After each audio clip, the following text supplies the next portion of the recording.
Hey guys, welcome back to Quanta, and guys, myself Viru sir, founder and director Quanta Institute Jaipur, and here in this lecture number 1 on statistical mechanics, first of all I will discuss कि stat Mac का मतलब कितना question आता है CSIR net में, कितने question आते हैं यहाँ से, कितना इम्पोर्टेंट है, और पर्टिकुलर टॉपिक भी जो इम्पोर्टेंट है उनकी बात करेंगे। ठीक है, कैसे पढ़ना चाहिए और क्या मतलब खास है इस सब्जेक्ट का, और उसके बाद हम टॉपिक पे मूव करेंगे नेक्स्ट लेक्चर में। ठीक है, तो देखो सबसे पहले तो नेट में यहाँ पर जनरली ऑन एन एवरेज है वो 3 क्वेश्चन है। CSIR NTA नेट JRF में है 3 क्वेश्चन आते होते हैं यहाँ से। ठीक है, और तीनों के तीनों क्वेश्चन C पार्ट में होते हैं, और तीनों 5 नंबर के हो गए। इसका मतलब तो टोटल हो गया 15 मार्क्स का। ठीक है, और ख़ास बात ये है कि ये ऐसे 15 मार्क्स हैं जो आपके इजीली आ सकते हैं, पूरे में से पूरे भी आ सकते हैं। ठीक है, 10 तो आएंगे ही आएंगे, कोई बाई चांस एक क्वेश्चन बहुत डिफ़िकल्ट बना दे तब की बात अलग है, बट मोस्ट प्रोबेबली यानी कि 90% केसेस में आपके 15 मार्क्स आ सकते हैं, और कोई बहुत ज़्यादा एफर्ट्स नहीं डालने। छोटा सब्जेक्ट है तो फुल मार्क्स वाला सब्जेक्ट है, और ये तो हो गया CSIR के हिसाब से। ठीक है, अब एक बार बात करते हैं कि सब्जेक्ट का नेचर कैसा है। ठीक है, तो सब्जेक्ट का नेचर कैसा है? नेचर है बहुत डेप्थ वाला सब्जेक्ट है, डीप सब्जेक्ट है, डेप्थ वाला सब्जेक्ट है। एक्चुअल में कैलकुलेशन बहुत डिफ़िकल्ट नहीं है, calculation is no so difficult, but conceptual depth बहुत ज़्यादा होती है क्वेश्चन के अंदर। क्वेश्चन की लैंग्वेज बहुत ज़्यादा मैटर करती है, आपको पहले से ये सब चीज़ें सीख के चलना पड़ेगा, अदरवाइज आप उस वे में मूव नहीं कर पाओगे। ठीक है, उस टाइप से आपका आउटकम नहीं हो पाएगा। ठीक है, तो लैंग्वेज बहुत ज़्यादा मैटर करेगी। जहाँ पर डेप्थ की बात हो रही हो वहाँ पर लैंग्वेज ऑब्वियसली मैटर करती है। यहाँ पर कुछ खास है कि ज़्यादा ही मैटर करती है।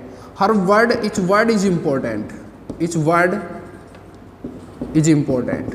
क्वेश्चन की लैंग्वेज में कुछ भी लिखा हुआ है वो बहुत ज़्यादा इंपॉर्टेंट होता है। स्पेसिफिकली इस, वैसे तो पूरा फिजिक्स में होता है, बट इस पर्टिकुलर पार्ट में कुछ ज़्यादा इंपॉर्टेंट फैक्टर है ये। ठीक है, और इजी है ऐसे बात नहीं है, एक पर्टिकुलर फॉर्मेट है वो समझ में आ जाता है तो फिर क्वेश्चन इजी है। ठीक है, इजी सब्जेक्ट है, और एक कैसे पढ़ा जाएगा। ठीक है, ये एक खास इंपॉर्टेंट पॉइंट है कि कैसे इसको पढ़ना चाहिए। आपको सबसे पहले यहाँ पर प्रीवियस ईयर क्वेश्चंस करने चाहिए। हाउ टू स्टडी, मैं लिख के चलता हूँ एक बार, how to study stat mech. First of all attempt previous years of gate.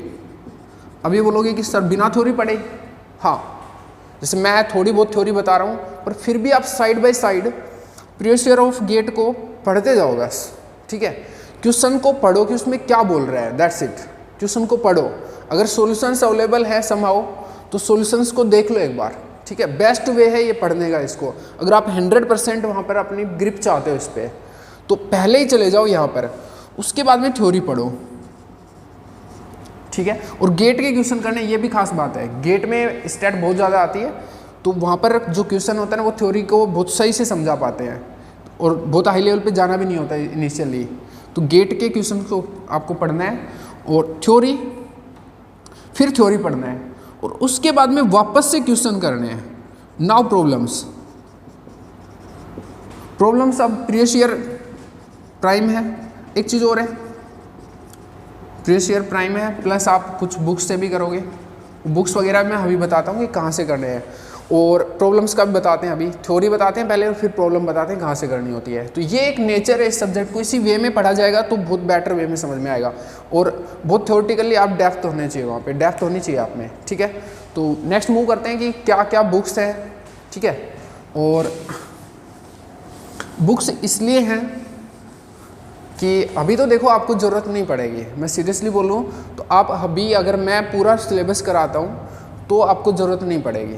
ठीक है, और अगर मैं नहीं करा रहा हूँ यूट्यूब पे, ऑब्वियसली मैं पूरा नहीं कराऊँगा, तो फिर आपको हो सकता है ज़रूरत पड़े, और वो बहुत डिफ़िकल्ट टास्क होगा, ठीक है। वो अब आपको खुद से संभालना है, मैं जो रियलिटी है वो बता सकता हूँ आपको। और क्वेश्चंस भी कहाँ से करने हैं, प्रॉब्लम्स कहाँ से करना है, उस पर बात करेंगे। सबसे पहले बुक्स, थ्योरी के लिए थ्योरी बुक्स देखो, जैसे बात करता हूँ टॉपिक वाइज। टॉपिक है आपका रैंडम वॉक, सबसे पहले स्टैट में रैंडम वॉक टॉपिक है। रैंडम वॉक आपको एफ रीफ से पढ़ना पड़ेगा,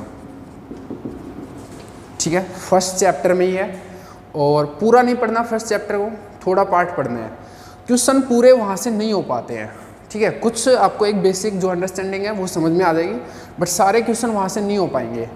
तो फिर आपको क्वांटा की नोट्स पे जाना पड़ेगा, या फिर यहाँ पर जो स्टफ प्रोवाइड हो रहा है उस पर जाना पड़ेगा। तो ठीक है, F rip plus quanta notes अगर रैंडम वॉक की बात करूँ। और फिर है एनसेम्बल्स, एनसेम्बल्स जिसमें तीनों है micro canonical, canonical and grand canonical, ठीक है। तो एनसेम्बल्स के लिए आपको बेस्ट बुक है आर के पथारिया, ठीक है, इसको आप पढ़ भी सकते हो, कोई दिक्कत नहीं है यहाँ पे, ठीक है। आर के पथारिया को पढ़ना, और पढ़ना कहाँ से है, शुरुआत से, first chapter, second chapter, third chapter, इस टाइप से, ठीक है, और सिर्फ एनसेम्बल तक। और बेस्ट नेक्स्ट टॉपिक है क्लासिकल या quantum statics, quantum statics, quantum statistics, ये आपको पढ़ना चाहिए सत्य प्रकाश से, ठीक है। तो ये आपके बुक्स हो गया, ठीक है। और क्वांटम स्टेट्स का मतलब है कि Fermi gas at zero temperature and Bose Einstein gas at zero temperature, मतलब Bose Einstein gas zero temperature वहाँ पे नहीं है।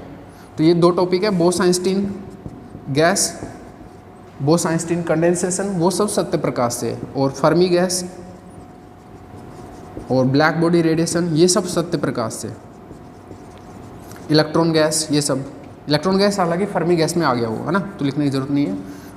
ब्लैक बॉडी रेडिएशन, ये सब टॉपिक जो भी क्वांटम स्टैटिक्स के हैं वो आपको सत्य प्रकाश से पढ़ने हैं, ठीक है। नेक्स्ट बात करते हैं, ये तो हो गया थ्योरी बुक, ठीक। थ्योरी में बुक्स और भी चाहिए होती हैं, ऐसी बात नहीं है कि इनसे काम चल जाता है, बट एक सफिशिएंट लेवल आपका यहाँ पर क्रिएट हो जाएगा, ठीक है। और नेक्स्ट है प्रॉब्लम्स के लिए बुक, प्रॉब्लम्स के लिए बुक देखो, नेट की अगर आप प्रिपरेशन कर रहे हो तो जो क्वांटा के असाइनमेंट है दैट्स सफिशिएंट, वहाँ पर बहुत ज़्यादा प्रॉब्लम है, क्वांटा असाइनमेंट्स आर सफिशिएंट, ठीक है। और सबसे पहले इसी को प्रेफर करो, क्योंकि और जगह पे है ना अप्रोप्रिएट प्रॉब्लम्स नहीं मिलेंगे आपको। स्टैट की प्रॉब्लम बुक बहुत सारी है, बट एक अप्रोप्रिएट जो स्टडी स्टफ होता है वो नहीं मिल पाएगा, तो सबसे बेटर तो यही चॉइस है। उसके बाद में एक वाई के लिम को आप प्रेफर करना पड़ेगा उसको, ठीक है। वाई के लिम और सीनी, मिशेल सीनी, मिशेल सीनी, ये स्प्रिंगर की बुक है, ठीक है। ये सिर्फ प्रॉब्लम बुक है, मिशेल सीनी और वाई के लिम भी प्रॉब्लम बुक है। इसमें जो यूएस के जो टॉप या वर्ल्ड की जो टॉप यूनिवर्सिटीज़ हैं उनके पीएचडी एंट्रेंसेज के प्रीवियस ईयर हैं, और ये ऑलमोस्ट हर सब्जेक्ट पे होती है। तो ये बुक हम हर सब्जेक्ट में ही मतलब इसको अडोप्ट करेंगे प्रॉब्लम्स के लिए। यहाँ पर काफ़ी गुड लेवल प्रॉब्लम्स है, बहुत अच्छे लेवल की प्रॉब्लम है, उससे जो आपकी कंसेप्ट क्लियरिटी है ना वो बहुत डेप्थ तक क्लियर हो जाएगी, ठीक है। इसलिए आपको इसको प्रेफर करना पड़ेगा। बट यहाँ पर सब क्वेश्चंस नहीं करने हैं, कुछ सेलेक्टिव क्वेश्चंस ही करने हैं, दोनों में, दोनों सेम लेवल ऑफ बुक है, इसलिए मैंने बीच में और लिखा है, ठीक है।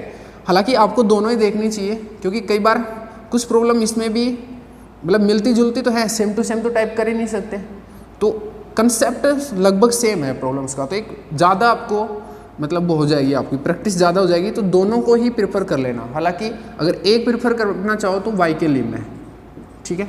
वाई के लिम को क्वांटम स्टैट के लिए ज़रूर से ज़रूर पढ़ना पड़ेगा, ठीक है। उससे पहले ना भी पढ़ो तो भी काम चल जाए, काम तो नहीं चलेगा, पढ़ना ही चाहिए। एक्चुअली में मेरा जो पर्सनल एक्सपीरियंस है वो ये है कि वाई के लिम के क्वेश्चन को ही थोड़ा मोल्ड करके, थोड़ा सा चेंज करके और आपके नेट वगैरह एग्जाम में डाले जाते हैं, वहाँ से कंसेप्ट उठाया जाता है, ठीक है। तो वाई के लिम बहुत इंपॉर्टेंट बुक है, और इसके अलावा आपको कुछ नहीं चाहिए, ठीक है। तो ये आपकी प्रॉब्लम्स बुक है। और चलो तो अभी शुरुआत करते हैं नेक्स्ट टॉपिक। अच्छा एक ये और बता देते हैं इंपॉर्टेंट टॉपिक का क्या है यहाँ पे, ठीक है। कुछ अगर स्टूडेंट सेलेक्टिव होना चाहें तो क्या पढ़ना चाहिए उनको, देखो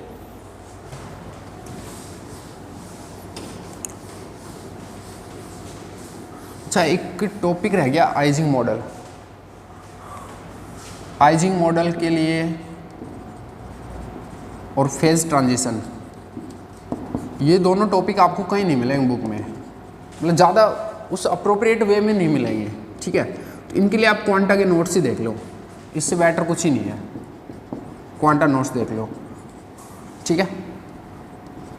क्वांटा नोट्स एक बहुत ही प्रिसाइज स्टफ है, बहुत ही शानदार स्टफ है। उसका इम्पोर्टेंस आपको तब लगेगा जब मैं पढ़ा दूंगा, अभी आपको उसको समझ नहीं आएगा इतना, बट पढ़ाने के बाद में आपको समझ में आएगा कि हाँ सब कुछ यही है। जब तुम सीट करने जाओगे तो पता लगेगा कि क्वांटा नोट से बाहर कुछ आया नहीं रहा, सारे के सारे क्वेश्चंस हो जाने तुम्हारे, और बहुत शॉर्ट एंड स्वीट है, वो आपने देख ही लिया ऑलरेडी, ठीक है। तो चलो मूव करते हैं। अभी नेक्स्ट है कि क्या क्या टॉपिक है और कहाँ कहाँ से जनरली क्वेश्चन होता है यहाँ पे। इसको हटा दो। देखो सबसे जो एक पैट टॉपिक है वो है कैनोनिकल एंसेंबल। नेट में यहाँ से क्वेश्चन आता ही आता है, एक क्वेश्चन होगा ही होगा यहाँ से, ठीक है। उसके बाद में Fermi gas eight 0 kelvin, second important है, ठीक है। 0 केल्विन पर फर्मी गैस। थर्ड है आपका ब्लैक बॉडी रेडिएशन। जो आप ब्लैक बॉडी रेडिएशन जो आप अभी तक पढ़ते आए हो ना, ब्लैक बॉडी रेडिएशन, वो थोड़ा सा अलग है, ये थोड़ा डिफरेंट है, ठीक है। स्टैट मैक के हिसाब से अगर अपन देखें ब्लैक बॉडी को तो वो वाली चीज़ पे क्वेश्चन आता होता है, ठीक है। और icing model, icing model sure question होता है, बहुत पैट टॉपिक है और बहुत इजी क्वेश्चन है, पैट टॉपिक है ये दोनों, तो यहाँ से श्योर क्वेश्चन होगा ही होगा। नेक्स्ट है फेज ट्रांजिशन।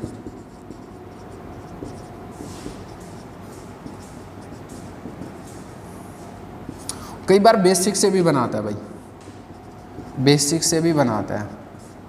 बेसिक्स में मैं माइक्रो कैनोनिकल एंसेंबल को दे दूंगा, ग्रांड कैनोनिकल एंसेंबल से क्वेश्चन नहीं होता है, ठीक है। तो वहाँ से भी क्वेश्चन बनते हैं, गेट वगैरह में तो बहुत क्वेश्चन बनते हैं, बट नेट में खास टॉपिक है ये दोनों, तो बहुत इंपॉर्टेंट है, ठीक है।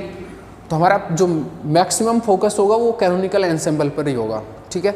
और ये भी पैट टॉपिक है, यहाँ से भी जो प्रोबेबली 3 क्वेश्चन बनते हैं ना वो ऐसे ही बनते हैं। फिर कई बार जैसे उसको इन दोनों में से एक को सिलेक्ट करना होता है तो कई बार ऐसे भी करता है कि इससे दे दिया तो इसको छोड़ देगा, इस टाइप से, ठीक है। ये तो आने आने हैं दो तो, ठीक है। चलो मूव करते हैं। बाकी फेज ट्रांजिशन को कई बार वो थर्मल में काउंट कर लेता है, तो ये भी एक बात है, बट क्वेश्चन कई बार होता है, गेट वगैरह में भी होते हैं क्वेश्चन यहाँ के, तो ये इंपॉर्टेंट टॉपिक है। और अभी मूव करते हैं, oh sorry, random walk, random walk ये भी इंपॉर्टेंट टॉपिक है, जनरली क्वेश्चन आता होता है रैंडम वॉक पे, ठीक है। तो ऑलमोस्ट इम्पोर्टेंट है, जितना भी सिलेबस है वो लगभग इम्पोर्टेंट है। क्वेश्चन कहीं से भी पिकअप हो सकता है, कोई ऐसा मतलब खास है नहीं कि पर्टिकुलर वहीं से ही आएगा, बहुत खास इंपॉर्टेंस किसी को नहीं दे सकते इन दो के अलावा। और टाइम के साथ उसकी भी चॉइस चेंज होती रहती है, कोई प्रिडिक्ट नहीं कर सकता पेपर को, तो बेटर है सब कुछ पढ़ा जाए, क्योंकि ये सब छोटे छोटे टॉपिक्स है।